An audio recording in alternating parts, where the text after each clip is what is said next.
Merhaba arkadaşlar, örgü kanalıma hoş geldiniz. Kız bebekler için örgüsü çok güzel tığ işi bir hırka yaptım. Bugün bunun anlatımını sizlerle paylaşmak istiyorum. Hırkanın örgüsü bakın çok güzel arkadaşlar. Güzel modelli bir hırka. Bu hırka örgüsüne yakadan zincir yaparak başlıyoruz. Ben bugün hırka anlatımını 3 aylık bebek ölçüsüne göre yapıyorum. Ama bu hırka yeni doğan bebeğe de olur arkadaşlar. Yeni doğan ve 3 ay bebek için bu ölçüde yapabilirsiniz.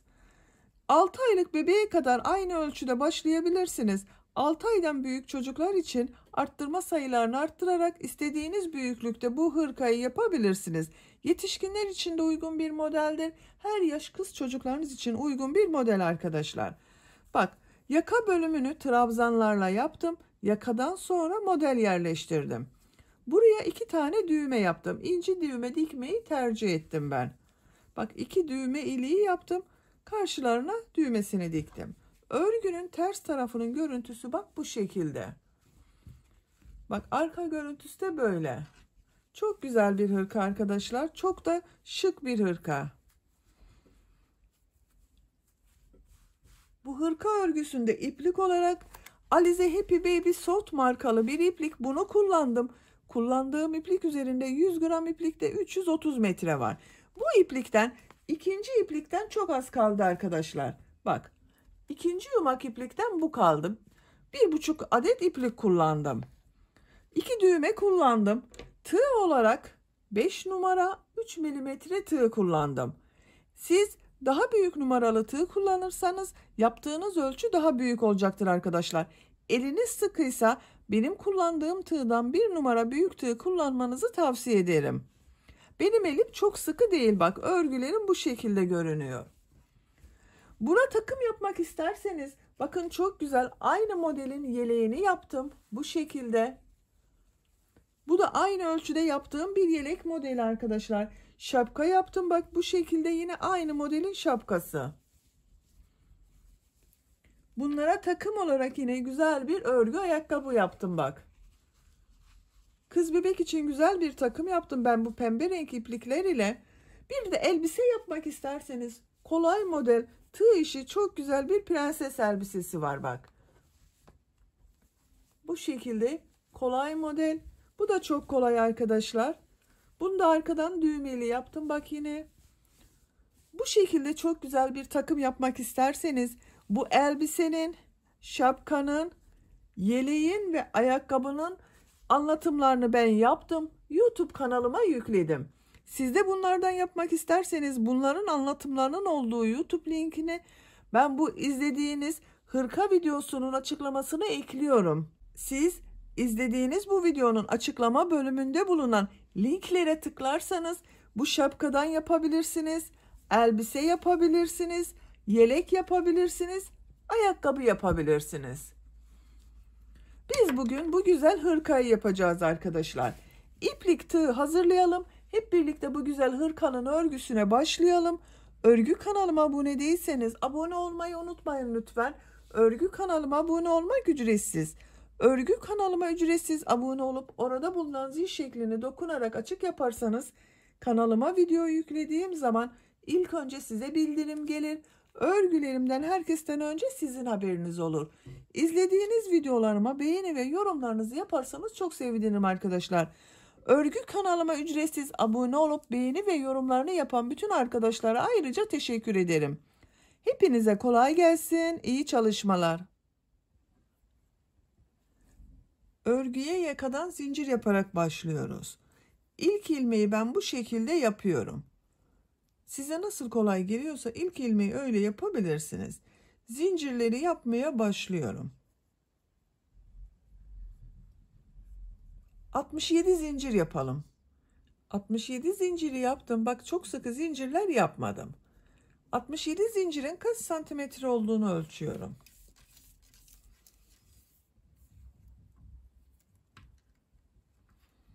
27 santimetre zincir uzunluğu var. Benim elimin sıklığına göre 27 santimetre için 67 zincir yaptım arkadaşlar. Sizin elinizin sıklığına göre daha az veya daha çok sayıda zincir yapmanız gerekebilir. Tığ üzerine iplik alıyorum. 3 ilmek atlıyorum. Trabzan yapmaya başlıyorum. Bu sırada yaka ayrımlarını da yapacağız. 1, 2, 3, 4. ilmek içine trabzan yapıyorum. Bu 3 ilmek atlayarak yaptığım bir trabzan oluyor. Bak 2 trabzan oldu. Toplam 9 trabzan yapıyorum. 3, 4, 5, 6, 7,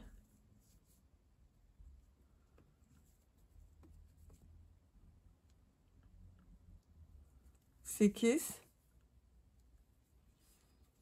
9.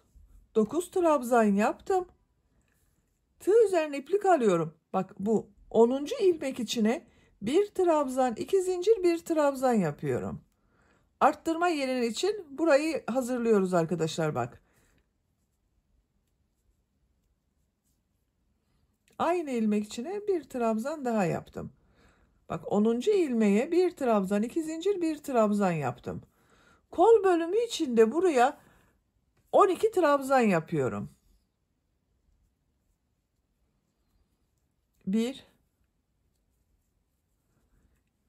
2, 3,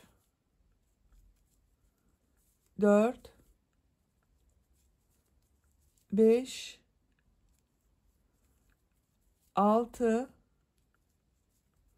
7, 8, 9,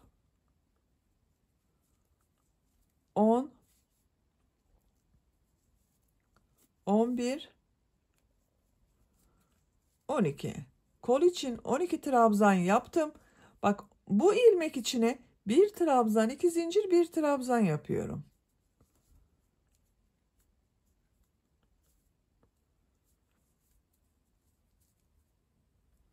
Tığ üzerine iplik alıyorum. Buraya 18 trabzan yapıyorum. Siz burayı ilk başlangıcı kaç trabzan başladıysanız burayı da 2 katı yapacağız arkadaşlar. Ben 9 trabzan başladım. Buraya 18 trabzan yapıyorum. Bak şu şekilde ilmeklere trabzan yapıyorum. 18 trabzanı yapalım. 18 trabzan yaptım. Bu ilmek içine bir trabzan, 2 zincir, bir trabzan yapıyorum.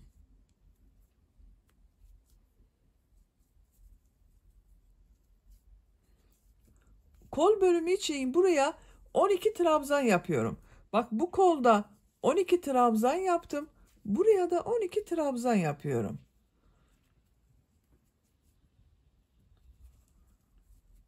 On 12 trabzanı yapalım. Kol için 12 trabzan yaptım. Bu ilmeğe yine bir trabzan, 2 zincir, bir trabzan yapıyorum.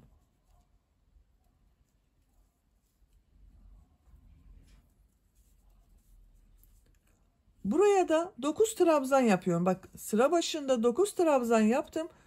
Sıra sonunda da 9 trabzan yapıyorum. 1, 2, 3, 4, 5, 6, 7, 8, 9. Bak. Bu ilk sırada yaka ayrımlarını yaptım arkadaşlar. Bu 4 yerde arttırma yapacağımız yerleri de belirledik bak. Bir trabzan, 2 zincir, bir trabzan yaptığımız yerlerde arttırma yapacağız. Bak 4 yerde. Yaka arttırmalarını orada yapacağız. 9 trabzan başladım. Bak arttırmayla birlikte 10 trabzan oldu. Kol içinde 12 trabzan yaptım. Arttırmalarla birlikte 14 trabzan oldu bak. Bir burada arttırma yaptım, bir burada yaptım. Burada bak yine bir burada arttırma yaptım, bir burada arttırma yaptım. Toplam 20 trabzan oldu. 18 trabzan yaptık. 2 arttırma olduğu için 20 trabzan oldu. Siz 6 aylık bebek için yapacaksanız Bu başlangıçta 9 yaptığımız trabzanı 10 trabzan, kol bölümünü 14 trabzan, burayı 20 trabzan yapabilirsiniz. 1 yaş çocuk için yapacaksanız 11 trabzan, kol bölümünü yine 14 trabzan yapabilirsiniz. Burayı da bu ilk yaptığımız sıranın toplamı olan 22 trabzan yapabilirsiniz. 2-3 yaş arası çocuk için yapacaksanız bu başlangıcı 12 trabzan, kol bölümünü 16 trabzan, burayı da yine 24 trabzan yapabilirsiniz. Bu şekilde istediğiniz gibi büyütebilirsiniz arkadaşlar. Bak, bu arttırma yerlerinde de 1 trabzan, 2 zincir, 1 trabzan şeklinde yerlerini belirlemiş olacağız. İkinci sıradayım. Bir zincir yapıyorum. Örgüyü çeviriyorum. İlk ilmek üzerine trabzan yapıyorum. Bak, 10 trabzan yapıyorum. 1 2 3 4 5 6 7 8 9 10. 10 trabzanı yaptım. Bak, arttırma yerine geldim. Buraya yine 1 trabzan, 2 zincir, 1 trabzan yapıyorum. Tığ üzerine iplik alıyorum. Bak, bu 2 zincir yaptığım boşluğa 1 trabzan yapıyorum. 2 zincir yapıyorum. Tekrar aynı boşluğa 1 trabzan yapıyorum. Bak, 1 trabzan, 2 zincir, 1 trabzan oldu. Trabzan yaparak devam ediyorum. Arttırma yapacağımız buraya kadar devam edelim. Kol bölümünde bulunan bak trabzanları yaptım. Bu arttırma yerinde 1 trabzan, 2 zincir, 1 trabzan yapıyorum.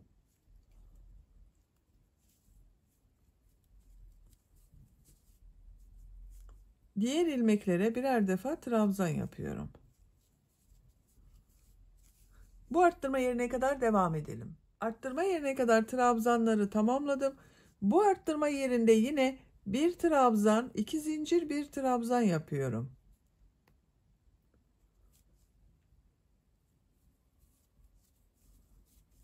Diğer ilmeklere trabzan yaparak devam ediyorum. Arttırma yerine kadar devam edelim. Arttırma yerine kadar kolda bulunan trabzanları yaptım. Bu arttırma yerine 1 trabzan, 2 zincir, 1 trabzan yapıyorum.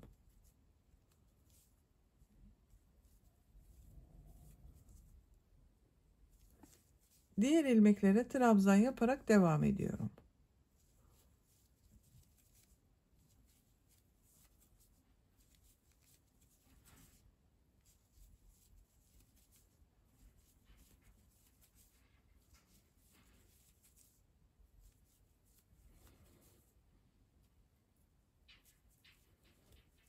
Bak, sıra sonunda bir alt sırada 3 ilmek atlayarak yaptığım bir trabzan var.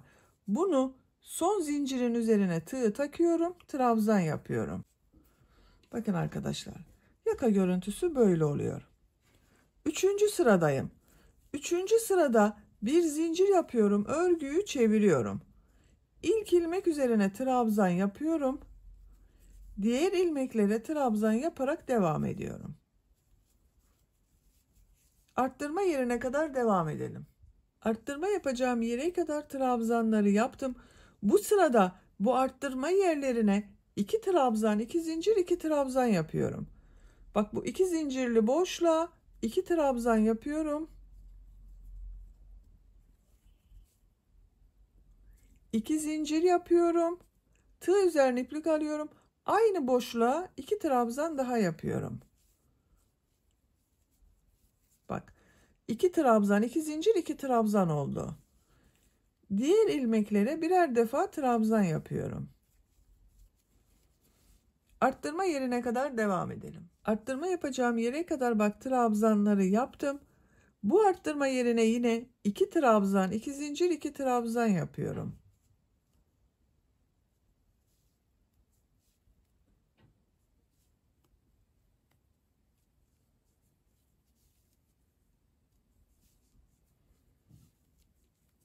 2 trabzan, 2 zincir, 2 trabzan yaptım. Diğer ilmeklere birer defa trabzan yapıyorum. Trabzan yaparak devam edelim. Bu arttırma yerinde ve bu arttırma yerinde yine 2 trabzan, 2 zincir, 2 trabzan yapalım. Sıra sonuna kadar tamamlayalım. Sıra sonuna kadar tamamladım. Bak bu sırada arttırma yerlerinde 2 trabzan, 2 zincir, 2 trabzan yaptık. Yaka arttırmalarını arkadaşlar bir sırada bir önceki sırada yaptığım gibi 1 trabzan, 2 zincir, 1 trabzan yapacağız. Bir diğer sırada da şimdiki yaptığımız sırada olduğu gibi 2 trabzan, 2 zincir, 2 trabzan yapacağız. Dördüncü sıradayım. Bir zincir yapıyorum, örgüyü çeviriyorum. İlk ilmek üzerine trabzan yapıyorum. Diğer ilmeklerde trabzan yaparak devam ediyorum. Arttırma yapacağım buraya kadar devam edelim.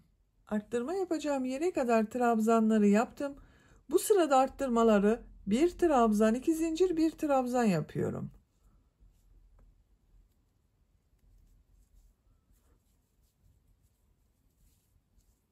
Diğer ilmeklere birer defa trabzan yapıyorum. Bakın. 1 trabzan, 2 zincir, 1 trabzan arttırma yaptım.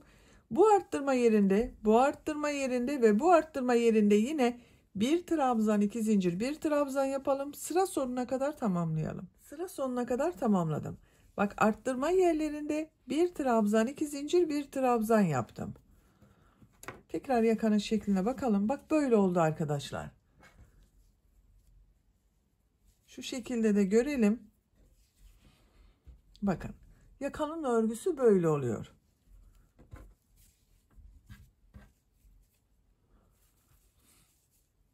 Beşinci sıradayım. Bir zincir yapıyorum. Örgüyü çeviriyorum. Bu sırada arttırma yerinde 2 trabzan, 2 zincir, 2 trabzan yapacağız. İlk ilmek üzerine trabzan yapıyorum. Diğer ilmeklere trabzan yaparak devam ediyorum. Arttırma yerine kadar devam edelim. Arttırma yapacağım yere kadar bak trabzanları yaptım. Tığ üzerine iplik arıyorum. Arttırma yapacağım buraya 2 trabzan, 2 zincir, 2 trabzan yapıyorum.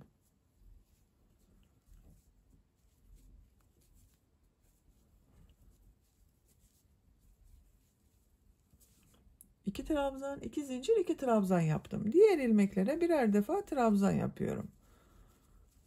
Bu sırada bak buraya, buraya ve buraya 2 trabzan, 2 zincir, 2 trabzan yapalım. Diğer ilmeklere birer defa trabzan yapalım. Bir sonraki sırada 1 trabzan, 2 zincir, 1 trabzan şeklinde arttırma yapacağız. Dönüşümlü olacak arkadaşlar.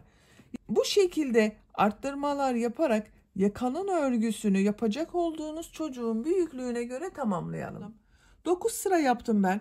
1, 2, 3, 4, 5, 6, 7, 8, 9. Santimetre olarak ölçüyorum. 8 santimetre yükseklik var. Benim yapacağım ölçü için bu yeterli. Yakanın örgüsünü burada bitirmiyoruz. Model yerleştirmeye başlıyoruz. Model de devam edecek arkadaşlar yaka örgüsü olarak. Bak modeli düz taraftan yapmam gerekiyor. Buradan model yerleştirmem gerekiyor. Oraya gitmek için burada sık iğne yapıyorum. Ön bölümde kaç trabzan olduğunu sayıyorum. Bak siz de buna göre kendi trabzanlarını sayabilirsiniz. 2, 4, 6, 8, 10, 12, 14, 16, 18, 20, 21. 10 trabzan ile başladık. 21 trabzan ile ben bitirdim. Bir zincir yapıyorum. Örgüyü çeviriyorum. Bu ilk ilmek üzerine sık iğne yapıyorum. Bak 10. sırayı sık iğne yapıyorum. Her ilmek üzerine bir sık iğne yapıyorum. Tığ üzerine iplik almadan sık iğne yapıyorum. Buraya kadar devam edelim. Bak, arttırma yaptığım zincire geldim arkadaşlar. Buraya kadar sık iğne yaptım. Bu 2 zincir yaptım bak burada. Bu zincirler üzerine de 2 sık iğne yapıyorum. Her zincir üzerine bir sık iğne gelmiş oluyor bak. 2 sık iğne yaptım. Diğer ilmeklere birer defa sık iğne yapıyorum. Buraya kadar devam edelim. Bak bu 2 zincir üzerine 2 sık iğne yapalım. Bu zincir üzerine 2 sık iğne yapalım. Bu zincir üzerine de 2 sık iğne yapalım. Diğerlerine birer defa sık iğne yapalım. Sıra sonuna kadar devam edelim. Sık iğne yaparak sıra sonuna kadar tamamladım. Bak bir sıra sık iğne yaptım arkadaşlar. Örgünün düz tarafı bak burası. İplik burada. Ben şuradan anlıyorum. Bak görüntü olarak farklı. Burasını örgünün düz tarafı olarak ele alıyorum. Bak diğer tarafın görüntüsü farklı. Bu sırada model yerleştirmeye başlıyorum. Bir zincir yapıyorum, örgüyü çeviriyorum. İlk ilmek üzerine trabzan yapıyorum. Tığ üzerine iplik alıyorum. Bir ilmek atlıyorum. İkinci ilmeğe 4 trabzan yapıyorum. 1. Bak aynı ilmek içine yapıyorum. 2, 3, 4. Bu ilk model yarım model olacak arkadaşlar. Karşı taraftan da yarım model yapacağız. İkisinin birleşimi tek model gibi görünecek. Bak bu modelin yarısı. Bir zincir yapıyorum. 2 ilmek atlıyorum. Üçüncü ilmeğe sık iğne yapıyorum. Bir zincir yapıyorum. Tığ üzerine iplik alıyorum. 2 ilmek atlıyorum. Üçüncü ilmeğe 4 trabzan yapıyorum.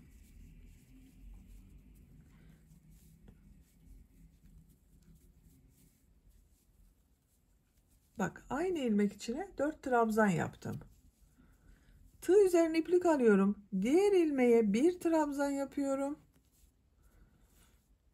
Yanında bulunan ilmek içine 4 trabzan yapıyorum.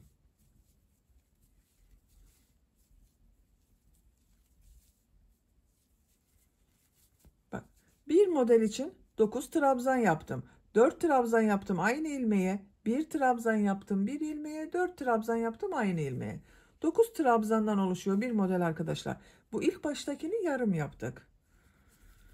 Bir zincir yapıyorum. 2 ilmek atlıyorum. Üçüncü ilmeğe sık iğne yapıyorum. Bir zincir yapıyorum. Tığ üzerine iplik alıyorum. 2 ilmek atlıyorum. Üçüncü ilmeğe 4 trabzan yapıyorum.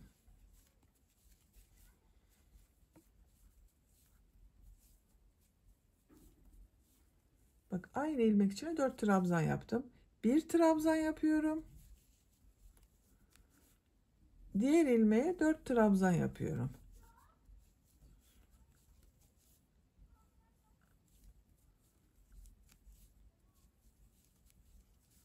Bir zincir yapıyorum.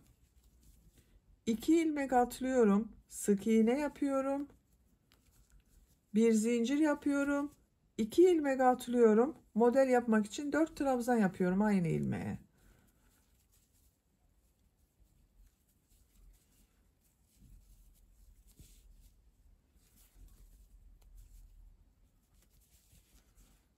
Bir ilmeğe 1 trabzan yapıyorum. Diğer ilmeğe 4 trabzan yapıyorum.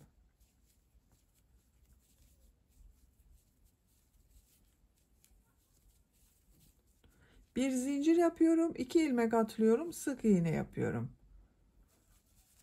Bak bu şekilde model kurulumu yapıyoruz. Gördüğünüz gibi 9 trabzandan bir model yapıyoruz arkadaşlar. Ortaya da sık iğne yapıyoruz.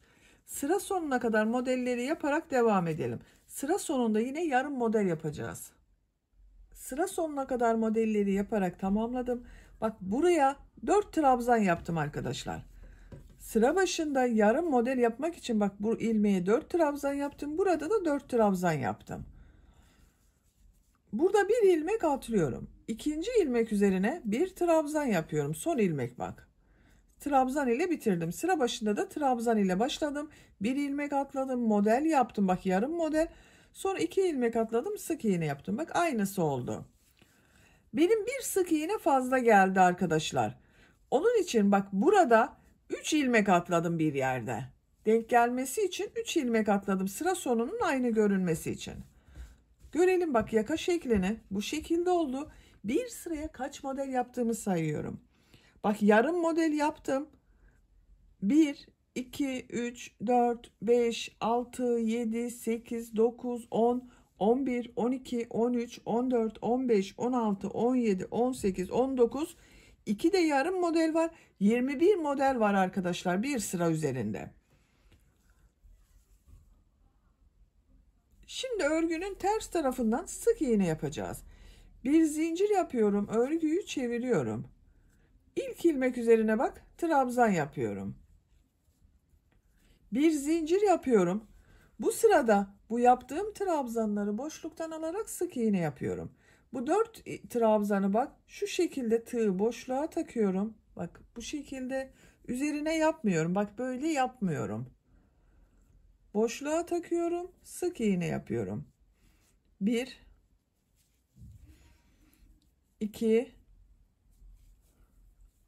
3 4 4 sık iğne yaptım. 3 zincir yapıyorum. Bak arada 3 zincir yapıyorum. Diğer modelde bu 4 trabzanı boşluktan alarak sık iğne yapıyorum. 1 2 3 4. Bak 4 sık iğneyi boşluktan aldım. Sık iğne yaptım. Bak şu şekilde oldu arkadaşlar. Düz tarafının görüntüsü böyle. Bak burada bir trabzan yaptığım yere geldim. Bu trabzanı bak örgünün düz tarafı burası. Düz tarafından boşluktan alarak trabzan yapacağız. Bir zincir yapıyorum bak arada. Tığ üzerine iplik alıyorum. Şu tek olan trabzanı ters taraftan şu şekilde boşluktan alıyorum. Trabzan yapıyorum. Bak bunu trabzan yaptım. Bir zincir yapıyorum. Bu 4 trabzanı sık iğne yapıyorum.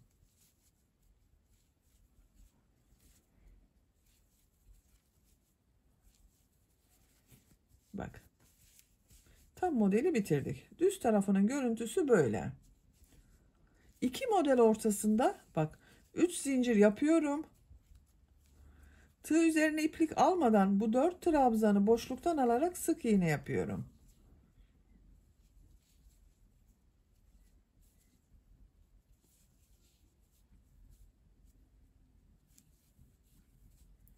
Bir zincir yapıyorum.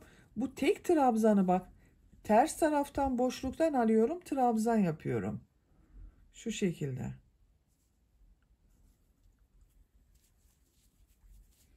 Bir zincir yapıyorum.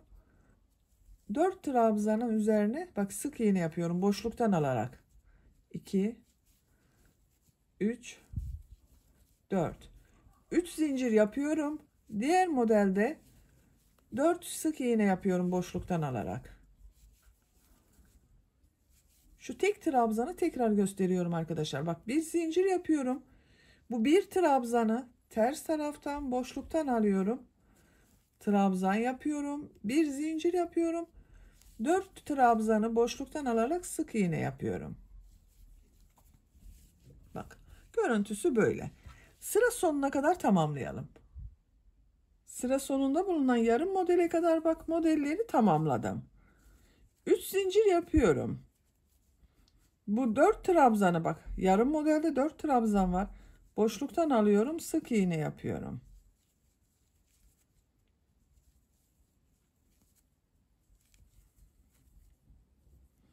Bir zincir yapıyorum. Tığ üzerine iplik alıyorum. Bak bu son ilmek üzerine trabzan yapıyorum. Bakın görüntüsü böyle oldu. Şekli böyle arkadaşlar. Bu sırada kol ve gövde bölümünü birbirinden ayıracağız. Örgüye artık gövdenin örgüsüyle devam edeceğiz. Bak. Bir sırada 20 model vardı. 20 modelin bak 2,5 ön bölümleri ayırıyorum arkadaşlar. Bak 1, 2 tam, 1 yarım burada var. 2 tam, 1 yarım bu önde. Toplam 5 model yapıyor. Kollar için 5 model, arka bölüm için de 5 model yapıyorum. İşaretleri takalım isterseniz. Bak 1 yarım model, 1, 2 tam model. Ortaya işaret takıyorum bak. Bak 2,5 model ön bölüm için yaptım. Kol için 5 model yapıyorum. 1, 2, 3, 4, 5. Buraya işaret yapıyorum. Bu şekilde işaret iğneleri kullanabilirsiniz. İşaret iğneniz yoksa bak bu şekilde iplikler takabilirsiniz arkadaşlar.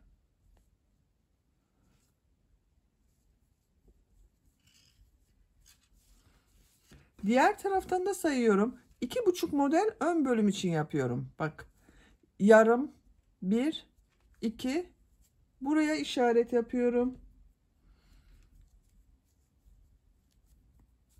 Kol için 5 model 1, 2, 3, 4, 5. Bak buraya işaret yapıyorum.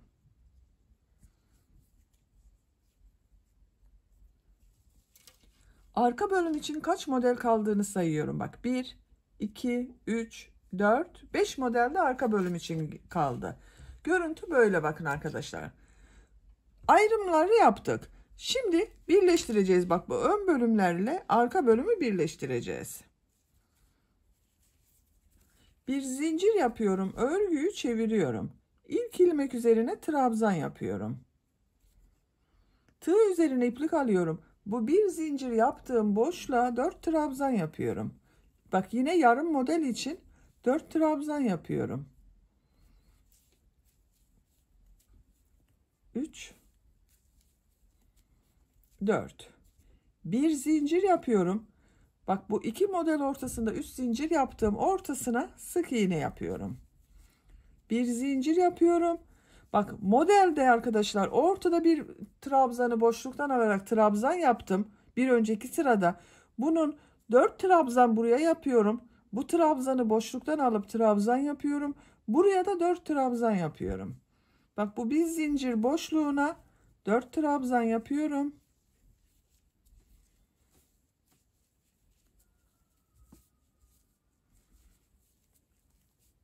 Tığ üzerine iplik alıyorum. Bu trabzanı bak. Boşluktan alarak yaptığım trabzanı boşluktan alıyorum. Trabzan yapıyorum. Bak bu sırada düz taraftan yaptım. Tığ üzerine iplik alıyorum. Bu bir zincirli boşluğa 4 trabzan yapıyorum.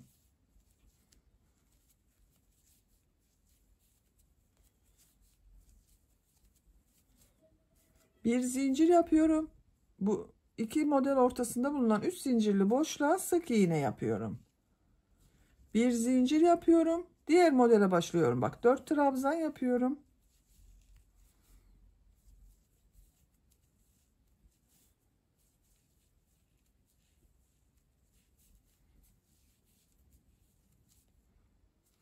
Tığ üzerine iplik alıyorum. Bu bak boşluktan alarak yaptığım trabzanı boşluktan alıyorum. Trabzan yapıyorum. Bir zincirli boşluğa 4 trabzan yapıyorum.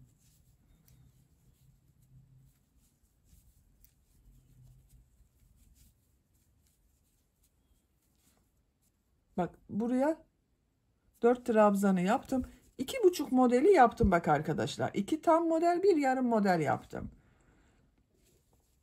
Bir zincir yapıyorum. Bak burada bu işaret ile diğer işaret yaptığım üçer zincir var. Bunları birleştiriyorum bak. Şu şekilde tığı buna takıyorum. Kolda 5 model yaptım. 5 modeli atlıyorum. Bu işareti yaptım. Şu işareti çıkarıyorum bakın. Daha güzel görünsün diye. Bak. 2-3 zincir var. İkisini birleştiriyorum. Buraya bir sık iğne yapıyorum. Bak sık iğne yaptım. Bir zincir yapıyorum. Kolda bulunan modellere bu trabzanları yaparak devam ediyorum. Bak bir zincirli boşluğa 4 trabzan yapıyorum.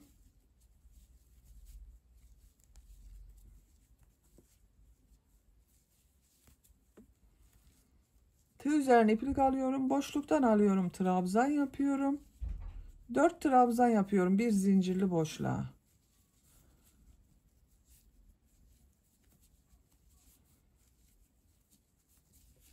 Bir zincir yapıyorum. Sık iğne yapıyorum. Bak modeller böyle. Buraya kadar kol çevresinde yaparak buraya kadar devam edelim. Kol modellerini yaparak bak buraya kadar tamamladım. Kol için bak 1, 2, 3, 4, 5 model yaptım. Bir zincir yapıyorum. Bak burada 2-3 zinciri birleştirmiştim. Şu ilmeğe bak birleştirdiğim şu ilmeğe bir sık iğne yapıyorum. Bir zincir yapıyorum. Arka bölümde bulunan modelleri yaparak devam ediyorum. Bak bu bir zincir boşluğuna 4 trabzan yapıyorum.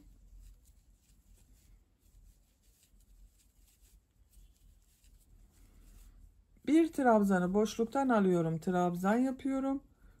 4 trabzan yapıyorum.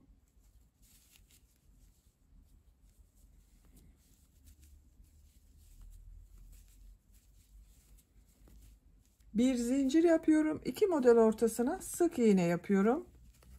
Bir zincir yapıyorum. Diğer modele bak. 4 trabzan yapıyorum. Bir trabzanı boşluktan alıp trabzan yapıyorum. Bakın arkadaşlar. Kolda modelleri yaptım. Kol altını da burada bak ön ve arka bölümü birleştirdim. Diğer işaret yaptığımız yere kadar modellere devam edelim. Arka bölüm için 5 modeli yaptım bak. 1, 2, 3, 4, 5. Bir zincir yapıyorum. Bak bu 3 zincir var burada işaret yaptığım. Bu işareti çıkarıyorum. Buraya bak tığı takıyorum. 1, 2, 3, 4, 5 model atlıyorum. Burada işaret yaptığım bu 3 zincirli boşluk ile o 3 zincirli boşluğu bak şu şekilde birleştiriyorum. Bak 2 tane 3 zincirli boşluk var. Birleştiriyorum. Sık iğne yapıyorum. Bak ön ve arka bölümü birleştirdik. Bir zincir yapıyorum. Tığ üzerine iplik alıyorum. Kolda bulunan modellere burada yaptığımız gibi trabzanlar yaparak devam ediyorum. Bir zincirli boşluğa 4 trabzan yapıyorum.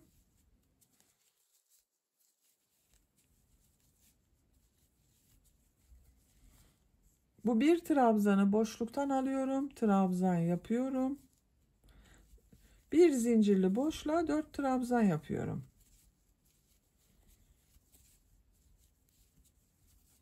Bir zincir yapıyorum. 2 model ortasında bulunan boşluğa sık iğne yapıyorum. Bir zincir yapıyorum. Tığ üzerine iplik alıyorum. Diğer modele başlıyorum. Bak aynısını yapıyoruz. 5 modeli tamamlayalım. Kol modellerini yaptım. 5 model yaptım bak. 1, 2, 3, 4, 5. Bir zincir yapıyorum.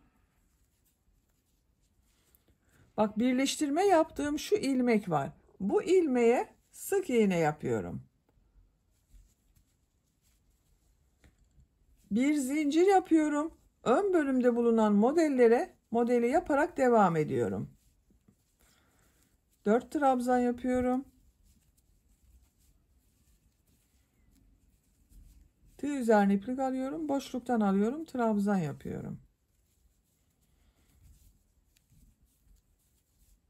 Sıra sonuna kadar devam edelim. Sıra sonuna kadar tamamladım. Son modeli bak yarım model yaptım. Son ilmeğe de bir trabzan yaptım. Bakın arkadaşlar. Bu sırada görüntü böyle oldu. Kol bölümlerini gövde bölümünden ayırdık. Bak ön ve arka bölümü burada birleştirdik. Bir zincir yapıyorum. Örgüyü çeviriyorum. Bu boşluktan alarak sık iğne yaptığımız sıradayız. Tığ üzerine iplik alıyorum. İlk ilmek üzerine trabzan yapıyorum. Bir zincir yapıyorum. Bu 4 trabzanı boşluktan alarak sık iğne yapıyorum bak. Şu şekilde. 1, 2, 3, 4. 3 zincir yapıyorum. Diğer modelde ilk 4 trabzanı boşluktan alıyorum. Sık iğne yapıyorum. 1, 2, 3, 4. Bak boşluktan alarak yaptığım trabzandayız. Bir trabzan bak ters tarafta görünüyor. Bir zincir yapıyorum. Tığ üzerine iplik alıyorum. Bu ters tarafta görünen trabzanı ters taraftan boşluktan alıyorum. Trabzan yapıyorum. Bu trabzan bak bu sırada ters tarafta görünüyor. Diğer sırada düz taraftan görünüyor. Bir zincir yapıyorum. 4 ilmeği bak boşluktan alarak sık iğne yapıyorum.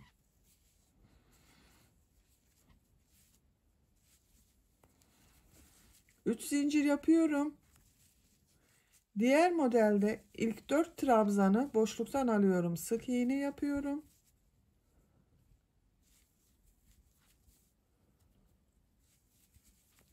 Bir zincir yapıyorum. Tığ üzerine iplik alıyorum. Bak bu ters tarafta görünen bir trabzanı ters taraftan boşluktan alıyorum. Trabzan yapıyorum. Bir zincir yapıyorum. 4 trabzanı boşluktan alıyorum. Sık iğne yapıyorum.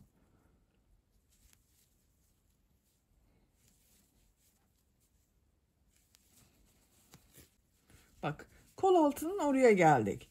Ön bölümde 2,5 model yaptım. Bu kol altında bak bir model arttırması yapmak istiyorum buraya arkadaşlar. Onun için buraya bir model için yuva hazırlıyorum. 3 zincir yapıyorum bak. 2 model arasında yaptığımız 3 zincir. Tığ üzerine iplik alıyorum. Bak bu birleştirme yaptığım ilmek var. Bunun üzerine bir trabzan, 2 zincir, bir trabzan yapıyorum.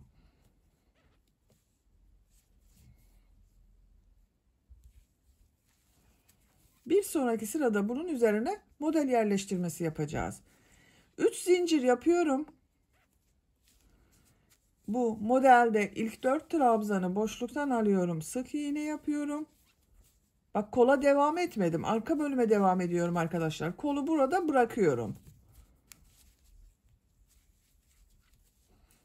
Bir zincir yapıyorum. Ters taraftan boşluktan alıyorum. Trabzan yapıyorum. Bir zincir yapıyorum. 4 ilmeği sık iğne yapıyorum.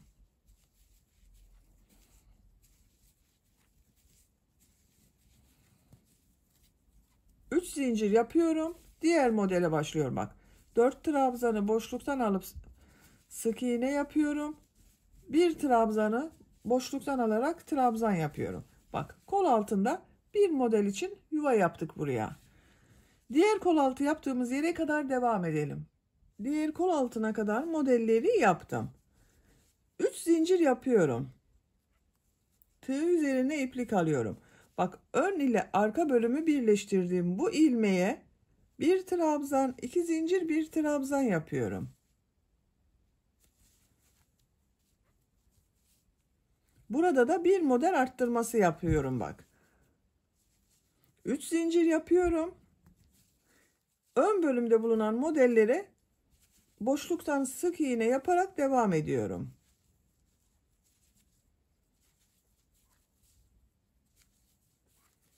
Bir zincir yapıyorum. Ters taraftan boşluktan alıyorum. Trabzan yapıyorum.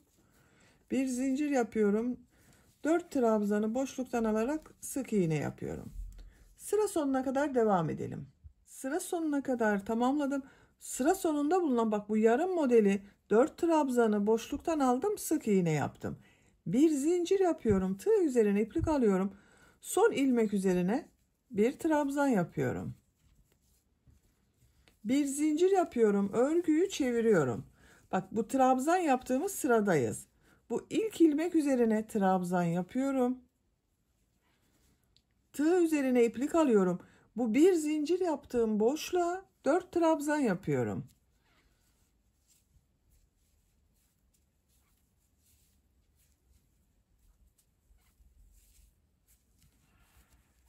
Bak 4 trabzandan oluşan yarım modeli yaptım. Bir zincir yapıyorum.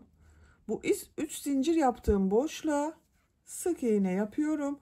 Bir zincir yapıyorum.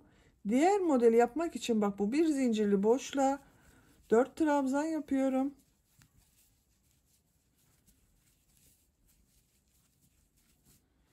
Tığ üzerine iplik alıyorum.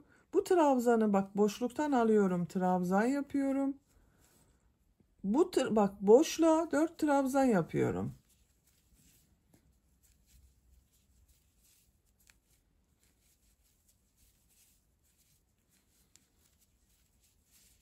Bir zincir yapıyorum. 3 zincirli boşluğa sık iğne yapıyorum. Bir zincir yapıyorum.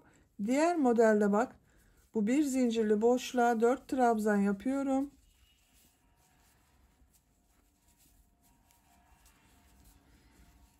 Bu trabzanı boşluktan alıyorum. Trabzan yapıyorum. Tekrar bu bir zincirli boşluğa 4 trabzan yapıyorum.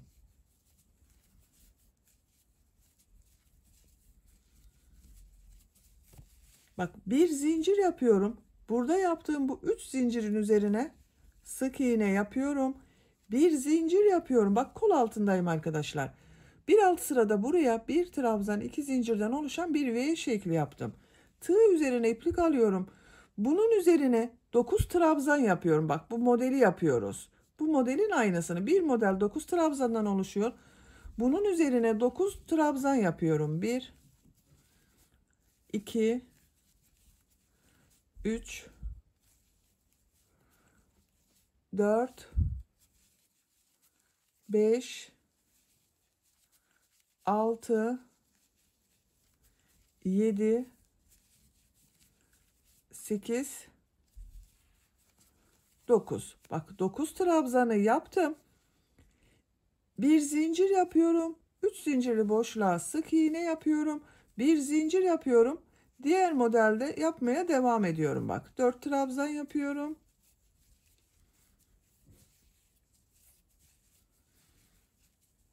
Boşluktan alıyorum, trabzan yapıyorum. 4 trabzan yapıyorum. Bak buraya bir model yaptık arkadaşlar. Diğer kol altı yaptığımız bu V şekline kadar devam edelim. Diğer kol altına kadar bak arka bölümde modelleri yaptım. Bir zincir yapıyorum. Bu 3 zincirli boşluğa sık iğne yapıyorum. Bir zincir yapıyorum. Kol altında yaptığım bak bu bir trabzan, 2 zincir, bir trabzandan oluşan V şekli içine 9 trabzan yapıyorum. 2, 3, 4, 5, 6, 7, 8, 9. Bak burada da V şekli içine 9 trabzan yaptım. Buraya da 9 trabzan yaptım. Bir zincir yapıyorum. 3 zincirli boşluğa sık iğne yapıyorum. Bir zincir yapıyorum.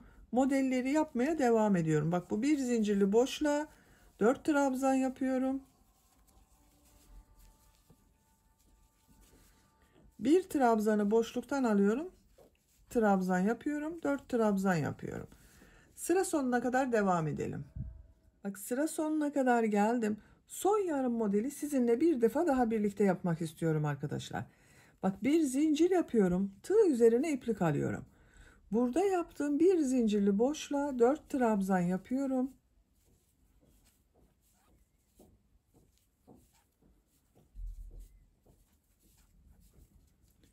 Tığ üzerine iplik alıyorum. Son ilmek üzerine bir trabzan yapıyorum.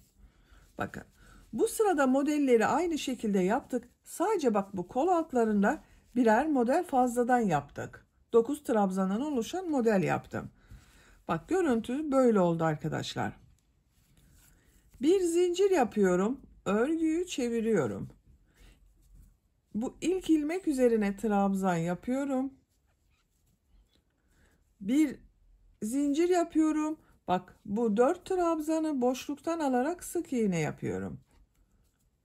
1, 2, 3, 4. 3 zincir yapıyorum. Diğer modele başlıyorum. 4 trabzanı boşluktan alarak sık iğne yapıyorum. Bu kol altına kadar devam edelim. Model yapmıştık. Bak buraya kadar devam edelim. Kol altında yaptığım modelle kadar bak modelleri yaptım. 3 zincir yapıyorum.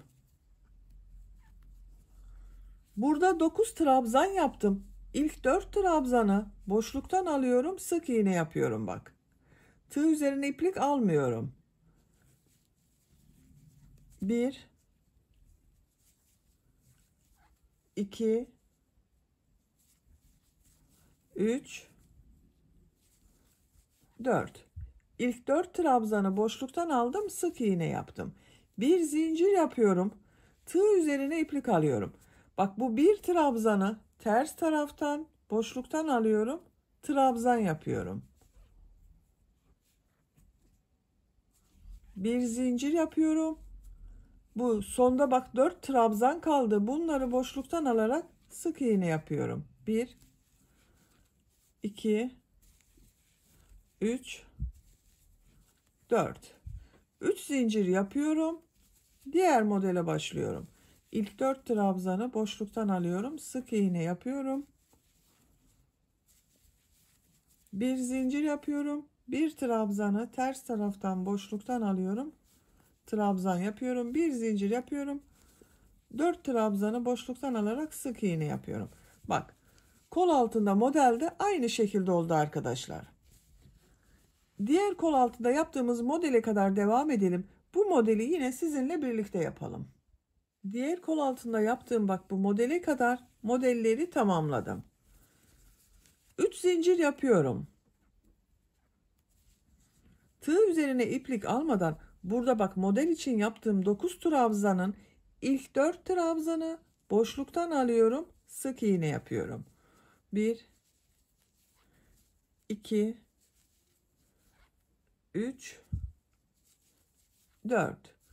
Bir zincir yapıyorum. Tığ üzerine iplik alıyorum. Bak bu bir trabzanı ters taraftan boşluktan alıyorum. Trabzan yapıyorum. Bir zincir yapıyorum. Bak burada 4 trabzan kaldı. Bunları boşluktan alıyorum. Sık iğne yapıyorum.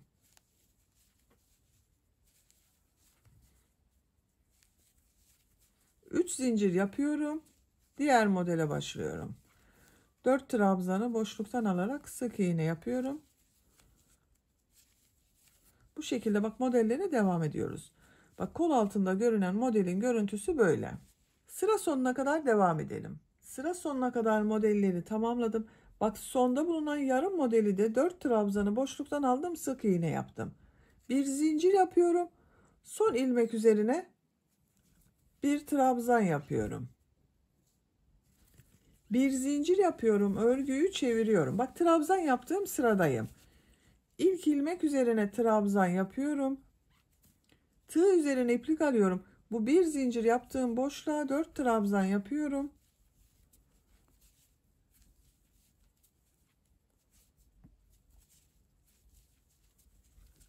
Bir zincir yapıyorum. Bu 3 zincirli boşluğa sık iğne yapıyorum. 2 model ortasına bak. Bir zincir yapıyorum. 4 trabzan yapıyorum. Modelleri aynı şekilde devam ediyoruz. Bakın arkadaşlar burada da aynı. Model devam ediyor. Buraya 4 trabzan yapıyoruz. Bunu boşluktan alıp trabzan yapıyoruz. 4 trabzan yapıyoruz. Sıra sonuna kadar devam edelim. Modelleri sıra sonuna kadar tamamladım. Bakın. Örgü çok güzel oluyor arkadaşlar. Bak. Güzel bir model. Gövde örgüsünde kaç model olduğunu sayıyorum. Bak bu yarım model. 1, 2, 3, 4, 5, 6, 7, 8, 9, 10, 11 tam model var. 2 modelde yarım bak arkadaşlar. Bu yarımlarla birlikte 13 model oluyor bak. Bunlar da sayarsanız 13 model oluyor.